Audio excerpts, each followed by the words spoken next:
காதில் அழுக்கு என்றால் என்ன? அது ஒன்றும் இல்லைங்க.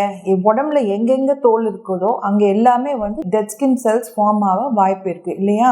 காலில் கூட அழுக்கு வரும், அது தானாக கீழே விழுந்துடும். ஆனால் காதில் இருக்கிற தோல் தன்மை தானாக விழாது. ஏன்னா அதுவே ஒரு டியூப் மாதிரி இருக்கிற ஒரு ஆர்கன் இல்லையா?